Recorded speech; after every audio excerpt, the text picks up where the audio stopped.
in this Ableton 10 video, we're going to look at the interface, we're going to look at navigating around, and we're going to look at the arrangement view versus the session view. So to start things off, we'll have a look around the interface, and I'm going to zoom through things quite quickly. Reason being is Ableton actually has a great built-in feature that's the first thing I'll actually direct your attention towards. So you can see around the screen we've got a couple of arrows. So we've got the arrow down in the bottom, if you follow my cursor, just the arrow down in the bottom corner here. We've got one down in the bottom left corner, and then we've got one in the top right corner, okay? And what these do is they collapse and open up certain parts of the interface. So if I just quickly point out to you the main parts of the interface, is we've got the browser window here. We've got the audio effects here, and this is also the clip view, and then we have our track views, so we can see our tracks in the middle here, and then up the top we've got looping features and stuff like that. So I am going to fire through the interface quite quickly. This little drop down triangle here will open the info view, okay? So anything I put my cursor over, it's actually going to tell you exactly what it does down there. So you can open up Ableton yourself and kind of just, if maybe my explanation of things doesn't really click with you that well, you can read through it when you got a bit of spare time. But to kick things off, we'll look at the top bar and then we'll work our way around. So what we've got here is Ableton Link, okay? So what Link does is it means if you're sharing a Wi-Fi connection with somebody else who's using Ableton, you can actually sync your Abletons together so that they would be at the same speed, so that you can make tunes together. You don't have to manually sync yourself up. So that's a really cool feature, and that's something that I've started utilizing with a partner that I'm writing music with, and it's really cool, trust me. Next we've got tap tempo, okay? So I'm just going to assume that you understand what BPM is. So BPM is the speed of the music, so beats per minute. So if I'm looking at 140, there's going to be 140 beats in a minute. So if I have a drum pattern or something that's in my head, or I'm listening to it on the radio or on a mix I'm listening to or something like this, I can actually tap to the beat by pressing this button with my mouse. So 1, 2, 3, 4. 1, 2, 3, 4. Sorry, my apologies. I didn't mean for that to start playing the timeline. But you see what I'm getting at. And then over here, it actually changes the tempo. So I was obviously tapping at 121 BPM. So I can either tap my tempo in, or I can make arrangements by clicking on this box. I can drag down, and I can drag up to increase upwards or decrease downwards. I think that's the opposite on Mac. Mac's always been opposite to me somehow with their scrolling and these sorts of things. I don't know why they do it the other way around. It really doesn't make sense. But anyway, I can double click on it to set it back to 120. I can click on it and then I can type a value in using my computer keyboard. So I can manipulate either with the mouse or my keyboard. I can change that. Nudge down or nudge up, that's referring to, so whatever BPM I've selected, I can temporarily increase the speed or decrease the speed if I've got like an external source that I'm trying to match. So maybe I'm playing a track and I want to match the speed with Ableton, but I've got the right BPM, but it's just out of sync. I can just temporarily kind of nudge it up or nudge it down just to speed it up. Here we've got time signatures. Now I'm also going to assume that you understand at least what 4/4 timing is. And if you don't understand, don't panic. Basically, it works in the sense of your musical timing. So I can give you two examples. I can give you an example of 4/4 timing. So 1, 2, 3, 4. 1, 2, 3, 4. That's the count that we would be making.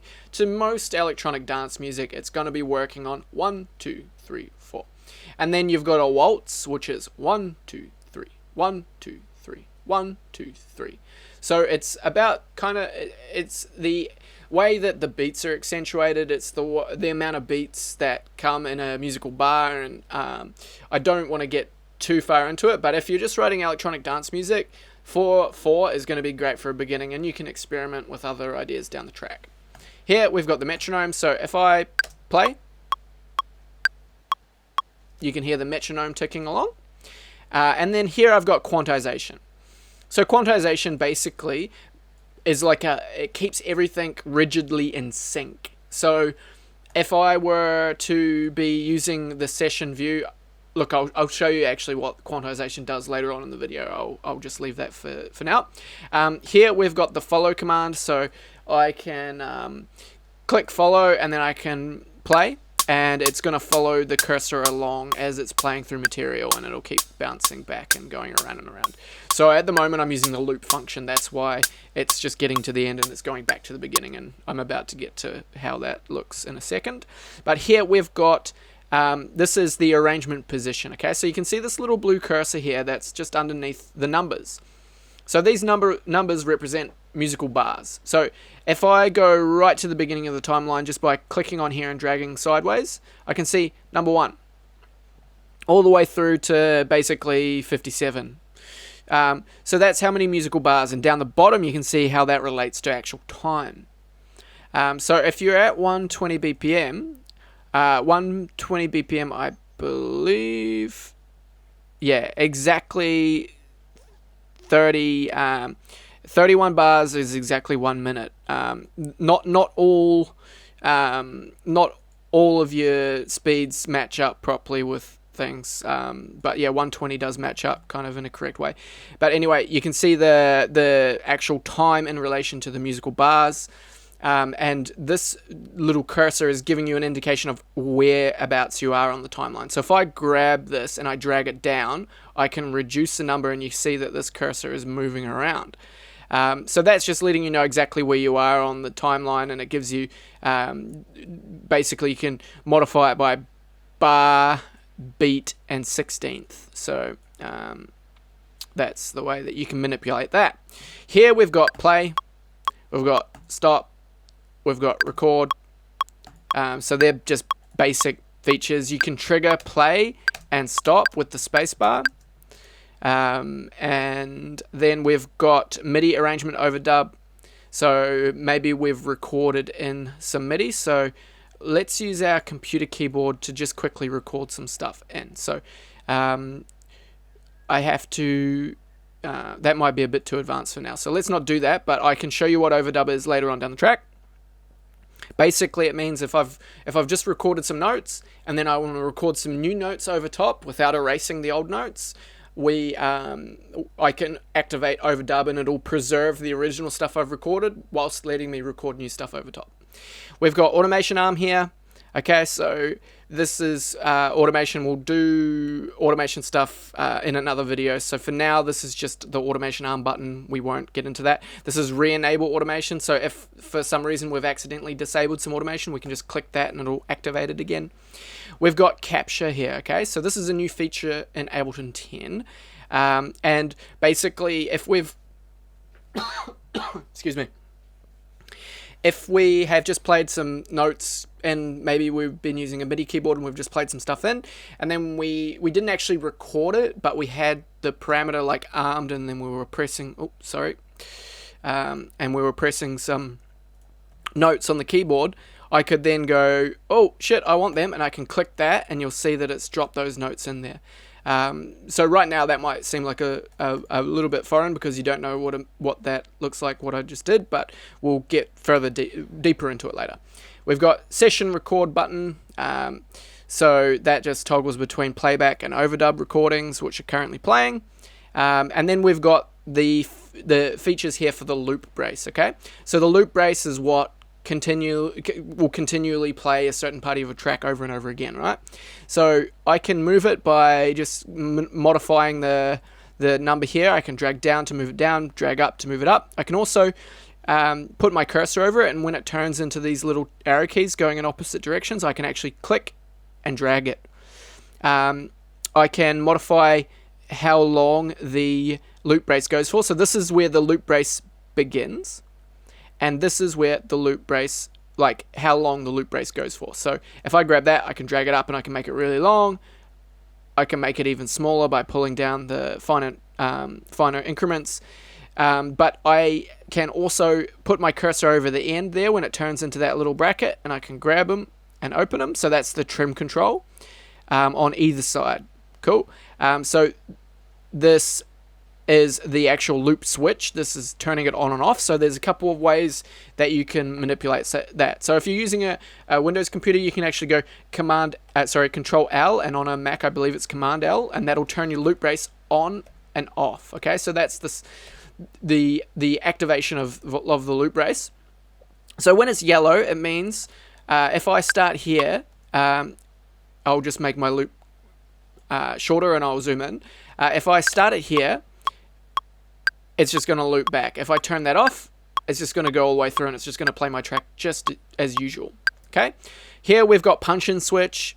So if we just want to record a particular section, but we want to sort of play the notes before we get to this section, we can have it punch in, so we can just kind of practice, and then it's only actually going to record the notes in there, and then I can punch out as well, so it'll stop recording after a period of time. That's a bit more advanced. That's for people that are using a lot of outboard gear to record in, but we'll do videos later on down the track that show you how that's working. Here we've got draw mode. So I've got two different ways of interacting with automation. We'll do automation in another video, so we won't talk about that right now, but basically if I click that, I can draw like a pencil. If I turn that off, I kind of just do straight lines. Here we've got the activation of the MIDI keyboard. Okay, so computer MIDI keyboard. So on my computer, I can press notes and they can play like notes on a piano or a keyboard. So if that's turned off and I press keys on the keyboard, nothing's going to happen. It's just going to be activating my hotkeys. If I turn that on and then I grab an instrument, so I'll go over to instrument, I'll go into operator, and I'll grab wind instrument. I'll grab that first one that comes up. So I've got the arm, I've got the track that I want the sound to come from armed, and then I've got the keyboard turned on, and if I press keys on the keyboard, it's going to make noise. Cool. If I have that turned off and I press keys on the keyboard, it's not going to do anything. Cool. So that is letting me use my keyboard as a instrument keyboard, so to speak. Here we've got key mapping. So if we didn't want spacebar to play and pause, we could click on key mapping. We could click on the play pause button, and then we could press a new key on our keyboard, and we could change what plays and stops the track. You can do that with a bunch. Anything that lights up yellow like this, you can activate with the key mapping. Here we've got MIDI in indicator and MIDI out indicator. So that's for that'll flash when we've got MIDI coming in and MIDI coming out. We've got MIDI here. We can select MIDI, and then we can, for example, I'll just do it for you real quick. I've got this little keyboard attached here, right? So what I can do is I can have this keyboard do something in particular. So when I've clicked that, things go blue, and then I could click on something like the frequency down here on this instrument. I can click on it, and then I can wiggle a knob, and you'll see that now it says 1-1 because it's talking about the first knob. And then I can close MIDI, and then when I move that control, you can see down here on the frequency, it's I'll move my cursor, it's changing the frequency position. Cool. So that allows you to MIDI map external instruments. Here we've got CPU percentage. So this is how hard our computer is working to run our project. Here we've got our hard disk overload indicator. So if we struggling to load all of the components into Ableton fast enough, that'll be flashing. And then here we've got MIDI track in indicator and MIDI track out indicator. So that is going to flash when we have MIDI notes coming in or coming out of Ableton. Cool. So that is the top bar explained. If we look at these two buttons here, what do? They change between the session views and the arrangement views. So this is the session view, and this is our arrangement view. And we can also press tab on the keyboard to change between those two. Okay. Down here, we've got the show and hide command for the ins and outs. So when we're looking at our channel strips here, this is our ins and outs. So if I press this button, that's going to disappear on all of the channels. So you ready? Boom, it's gone. Okay, so that will show or hide our ins and outs. The R is referring to return channels, and return channels is something that we'll do a video on so we understand later on, but this is how you show or hide them. Here we've got the mix controls, okay, so these are the mix controls, things like volume and whatnot, and I'll break that down in a minute, but for now I'll just show you how to hide them and show them. And then we've got track delays, so if we need to delay something for some reason, we can do that in there, but that's hidden by default because typically we don't really want to mess with that too much. Cool. Alright, so that's stuff around the side. Let's have a look at the actual channels themselves. So we can see here we've got the name. So when I dropped that instrument in, it named it Whistler Winds. If I want to rename this channel, I can go Control R and I can go Channel 1. Cool. So that has renamed it Channel 1. I can also right click and I can go rename in there, and then I can type in Channel 1. And then I press enter and it accepts those changes. If I want to collapse that channel away, I can press that little arrow. If I want to blow it up, just press it again. Cool. So next, if we look at the features here on the channel, so the yellow 1, so 1 is referring to the number of the track. So this is the first track, second track, third track, fourth track, right? So if I actually click that, what that does is it deactivates that track. So if I have something playing in there, it's no longer going to go through to the master. It's not going to come out our speakers anymore. Cool. So I can turn that on and off. I could also solo it with this S. So that means that it's only going to play this. If I have something on all of these other channels, it's just going to play channel 1. Cool. And I can actually hold command, I think, on Mac. And I can solo multiple channels, and I could actually go through my entire project and solo everything. Why I'd want to do that, I'm not sure, but I could also deactivate it all by just clicking on one. Cool. But if I just wanted to, if I go ahead and hold control and click all of them again, if I just want to unsolo one of them, I can just continue, still hold control, but click that one. If I take control off and I click it, it's going to disable all of them. Now this is the recording arm. Okay, so if I've got a keyboard that I'm using like this guy, I can press buttons and you'll recognize a few things are flashing up on the screen in relation to the button presses that I'm making. So as I'm pressing this note, you can see here that the MIDI in indicator is flashing. So that's recognizing that I'm pressing a MIDI note, which is the electrical signal that this keyboard generates, and it goes through a USB cable into my computer. Okay, so as I'm pressing that, it's saying the note of A is being triggered.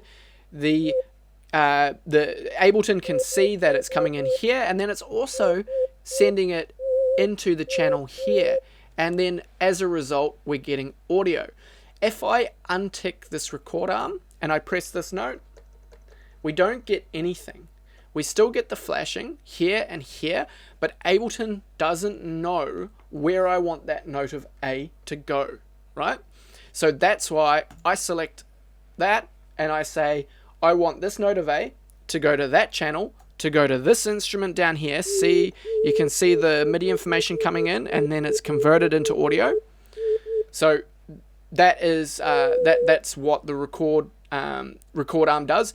If I'm using a microphone, I can come down here, which I am, so I can click record, and you can see, and you can maybe hear that my voice is now coming in. And if I select record here, you can see that I can record myself in, and that might sound a little bit trippy because you might be getting a double up of the audio.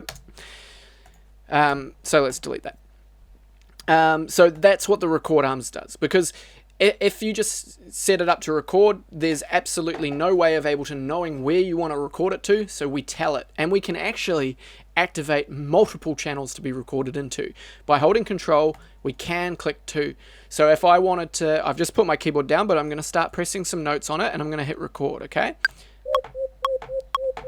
And you can see it's going into both channels, but if I hold control and deactivate that one, now it's just going into that channel, okay? So these are MIDI notes that are coming in, and I'm jumping ahead of the game a little bit with that stuff, because maybe you won't understand what what all those notes look like, but hopefully it kind of makes sense.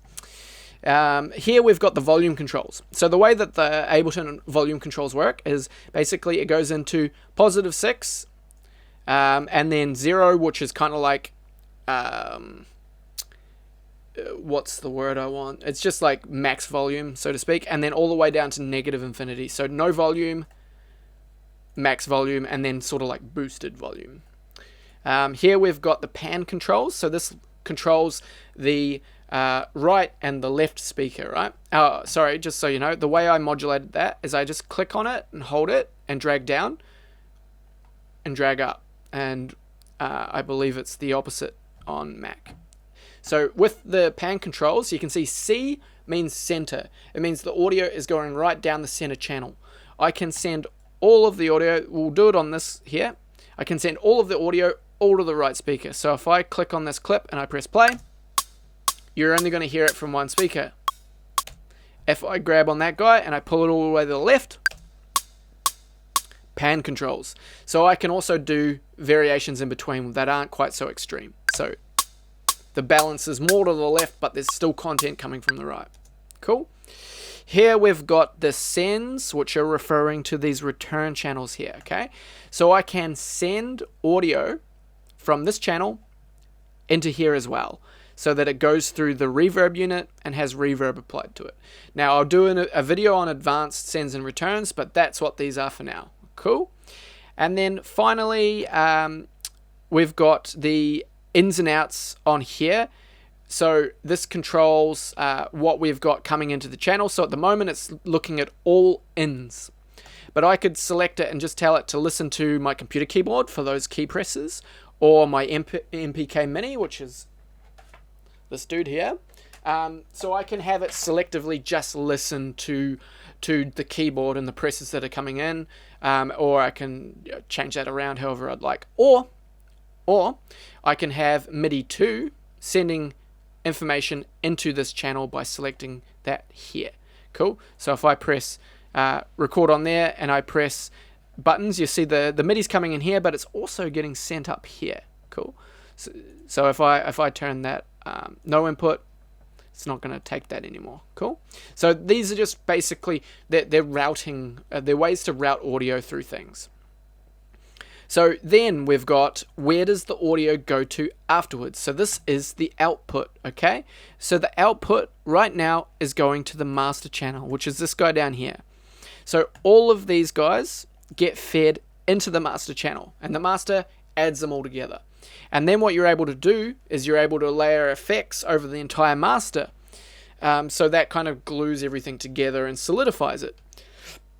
So I can have this audio go into another channel by just selecting which channel I would like it to go into. So that modifies the destination of the audio that comes out of this channel. Cool.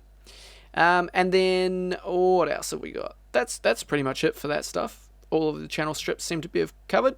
I can right click on this guy and I can change the color of him.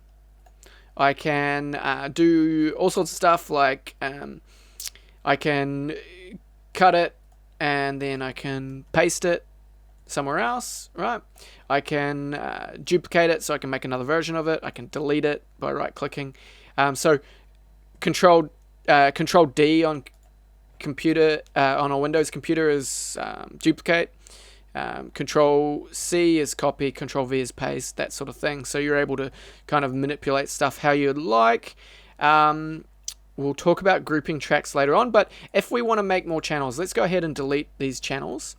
If we want to make new channels, how do we do that? We can right click on this gray box area here and we can go insert new audio track, or Control T. Cool. So Control T, MIDI track, Control Shift T, and then return track, Control Alt T. Cool. And I've got a new return track down here.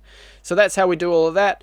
Alternatively, we can go into, if I just open up the file browser up here, you can go create, audio track, MIDI track, return track. Cool. So that's how I do all of that stuff. So that's a good look at the mix controls, all of that stuff on this side. We've had a brief look at the browser, but we'll go into this now and have a bit of a better look. So if I have some audio or MIDI stuff that I want to pull in, so on this MIDI channel, maybe I want an instrument. So I can browse, or a drum kit or something like this. I can browse to something and I can grab it and I can just drag it on the channel that I'd like it to go onto. So I can grab that 606 core kit and I can drop it on this channel. And I believe, yep, Ableton will automatically rename it, but I'll click on it and I'll go Control R and I'll go drums. Sweet. So now I've got drums on this channel, and you can see down here we've got the audio effects showing up, or the instrument showing up. So what we can do is we can actually draw in a little drum pattern, and we'll do that quickly. The way that we do that with MIDI is we can just double click like that, and we create a little clip that we can then put stuff inside of. Cool. Another way to do that, the old school way of doing that, is going Control Shift M. Cool. Control Shift M will drop in a MIDI clip, and the MIDI clip's color is going to be the same as the channel's color. Okay. So now I'm looking at a MIDI clip, and I'm looking at the instruments that are contained within this MIDI clip, inside this instrument. Cool. So I've got a kick drum. So I'm going to go kick.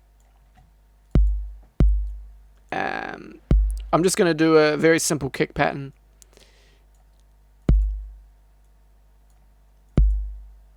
Four on the floor.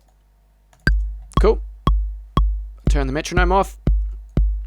So what I wanted to show you is this tab down here. So this tab is always going to show us the audio effects and the instruments. Okay. This tab here is going to show us the MIDI notes or the piano roll. So we can toggle between them.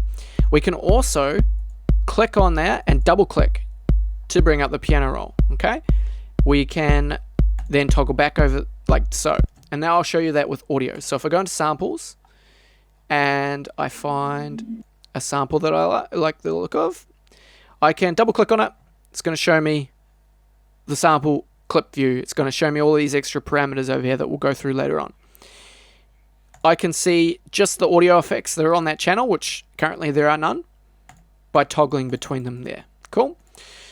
So, we'll delete that off there. We don't want it. So that is having a look at the two different clip views down there, and we know the browser. Browser is really straightforward. You just kind of navigate to stuff, and you just need to know whether it's a MIDI instrument or whether it's an audio. So pretty much everything in here is going to be MIDI, and then your samples, everything's going to be audio. Cool. All right. So let's talk a bit about how to navigate around here. So we can click anywhere on the timeline, and we can press the plus button, and that's going to zoom us in. Okay, so we're getting further and further zoomed in. I can press the minus button. That's going to zoom us out. Another way to do that is I can put my cursor over this black strip here, and it turns into a little magnifying glass. Now you can't see that very well, but I can click. I can click and I can drag in or drag out to zoom in or zoom out. What I can also do is I can press Z. I can select a clip and I can press Z on my keyboard, and it makes it full screen. It zooms right into it. And I believe I go Shift Z to zoom back out again. So Z and Shift Z will zoom in on what you've got selected. If you just press Z without anything selected, nothing happens. Cool. So we can also click on things and we can move them around using the arrow keys. And the amount that's going to move is based on the grid settings. Okay, so right now you can see that we're seeing these big long grids. I can right click on there and I can actually adjust how fine I'm seeing things. So the grid information is all here, and I can go, all right, I want to see every bar, which is what I'm looking at. I want to see every 2 bars, so it changes the grid. And then if I press the next arrow key, it's going to move things 2 bars.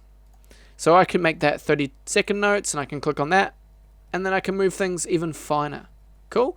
Or I can turn the grid off altogether, and then I can just move it wherever I want, or with my cursor, wherever I want. It doesn't have to be in time. So I'll put that back on 1 bar. And you can also activate a triplet grid if you want to use triplet timing and these sorts of things. That's a bit more advanced. We won't be doing any of that. Cool. So that's how we change our grid. As we've also got adaptive grid. So I could put it on narrow, and as I zoom in, you'll see that the grid the denomination of the grid is automatically changing. So that's the adaptive grid. I can have that set to showing me the absolute narrowest it can possibly do, or I can have it the widest it can do at that particular zoom in range and blah, blah, blah. Cool. So it just changes over time and changes the amount that I can select. And I can select stuff by just clicking and dragging. So we'll set that on narrow. We'll zoom back out. So that's a bit of navigation stuff. We can also use this strip up the top to navigate between our project, but as our project's quite small right now, all we can see in there is just that blue MIDI clip referring to this guy here. Cool. Thanks for watching this video. If you'd like to support my channel, consider subscribing on YouTube, following on Facebook. Alternatively, if you'd like to support me financially, jump over onto Patreon and become a patron, or donate via PayPal. And don't forget, starting a new endeavor, such as learning Ableton and electronic music production, can be extremely overwhelming. So take things day by day and believe in yourself. Thank you.